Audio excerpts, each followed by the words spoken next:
매스미디어의 발전도 기대를 높이는 데 기여를 했다. 영국 데일리 메일의 설립자인 엘프리드 함스워스는 1896년에 신문사를 세우면서 자신의 이상적인 독자는 1년에 100파운드를 벌지만 그럼에도 내일은 1000파운드짜리 남자가 될 것이라는 꿈에 이끌리는 보통 사람이라고 솔직하게 말했다. 반면 미국에서는 레이디스 홈 저널, 먼시즈, 보그 등이 사람들의 상상의 영역에서 사치스러운 생활을 끌어들였다. 예를 들어 19세기 말 미국 보그의 독자는 아메리카 컵 요트 경기 뒤에 존 제이커브 에스터의 요트인 누마할호에 누가 탔는지, 기숙사 학교에서 유행에 민감한 어린 소녀들은 어떤 옷을 입는지, 뉴포트와 사우스햄프턴에서 가장 멋진 파티를 여는 사람은 누구인지, 저녁 식사에서 캐비어와 함께 무엇을 내놓으면 좋은지 듣게 되었다. 라디오, 영화, 텔레비전의 발달로 높은 지위에 있는 사람들의 삶을 살피고 그들과 연관을 맺을 기회는 점점 많아졌다. 1930년대에 미국인은 매주 1억 5천만 시간을 영화에 소비했으며 라디오를 듣는 데는 거의 10억 시간을 소비했다. 1946년에는 미국 가구 가운데 0.02%가 텔레비전을 소유했으나 2000년에는 이 수치가 98%로 증가했다. 새로운 미디어는 그 내용만이 아니라 거기에 붙여진 광고를 통해 청중의 마음에 갈망을 심었다. 미국에서 1830년대에 아마추어적인 방식으로 시작된 광고가 1900년에는 1년에 5억 달러 규모의 사업이 되었다. 그 해에 나이아가라 폭포 한쪽에 거대한 코카콜라 간판이 섰으며 골짜기 위에는 맨앤 화장품 광고가 걸렸다. 근대사회의 옹호자들이 회의적인 사람들에게 자신의 입장을 강조하는 일은 어렵지 않았다. 근대사회가 그 구성원들을 위해 만들어낼 수 있는 엄청난 부를 가리키기만 하면 되었다. 아담 스미스는 국부론에서 비꼬는 듯한 어조로 근대사회가 이루어낸 경외감을 불러일으킬 정도의 생산성과 원시적인 사냥과 채집사회의 형편없는 자원을 비교했다. 스미스의 이야기에 따르면 원시사회는 극심한 궁핍에 시달렸다. 추수를 해도 양식이 충분히 나오는 일이 드물었으며 기본적인 물자도 부족하여 심각한 위기가 닥치면 아이, 노령자, 가난한 사람들은 짐승의 밥이 되곤 했다.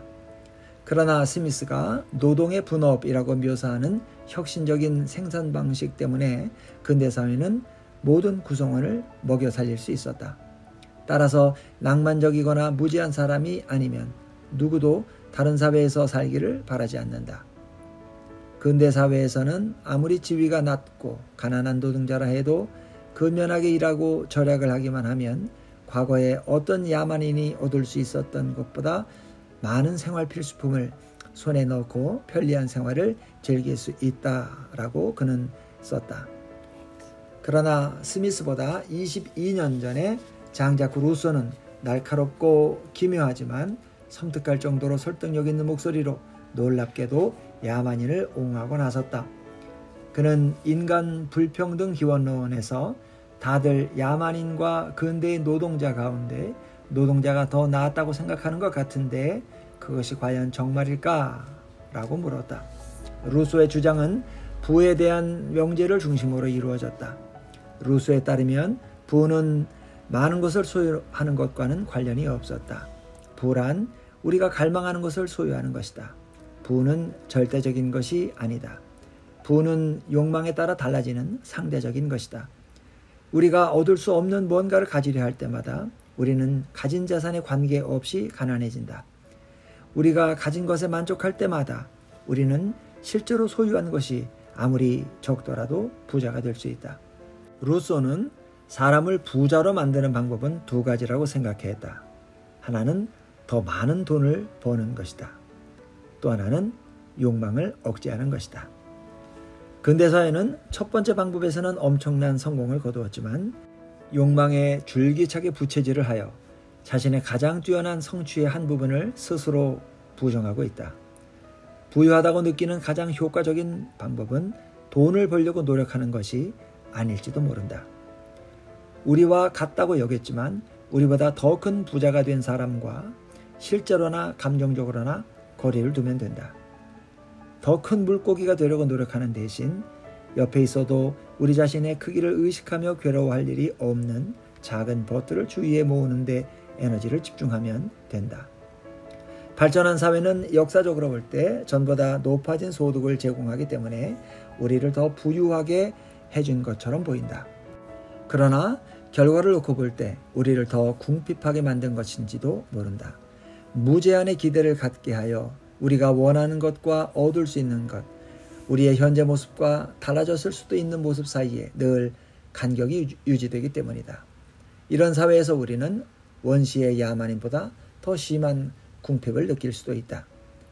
비록 받아들이기 쉽지 않은 지점까지 밀고 나간 이야기이기는 하지만 루소는 머리 위에 지붕이 있고 배를 채울 과일 몇 알과 견과가 있고 저녁에 어설픈 악기를 연주하거나 날카로운 돌을 사용하여 낚시용 카누를 만들 수만 있다면 부족함이 없을 것이라고 덧붙였다. 루소가 원시인과 근대인의 행복 수준을 비교하는 것을 보면 윌리엄 제임스가 행복의 수준을 결정할 때 기대의 역할을 강조한 것이 떠오른다. 우리는 적은 것을 기대하면 적은 것으로 행복할 수도 있다.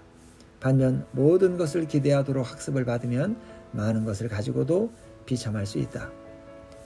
루소의 벌거벗은 야만인은 가진 것이 거의 없었다. 그러나 타지마할에 사는 후손들과는 달리 그들은 아주 적은 것을 갈망하는 데서 오는 큰 부를 누릴 수 있었다. 우리는 조상보다 훨씬 더 많은 것을 기대한다. 그 대가는 우리가 현재의 모습과 달라질 수 있는데도 실제로는 달라지지 못하는 데서 오는 끊임없는 불안이다.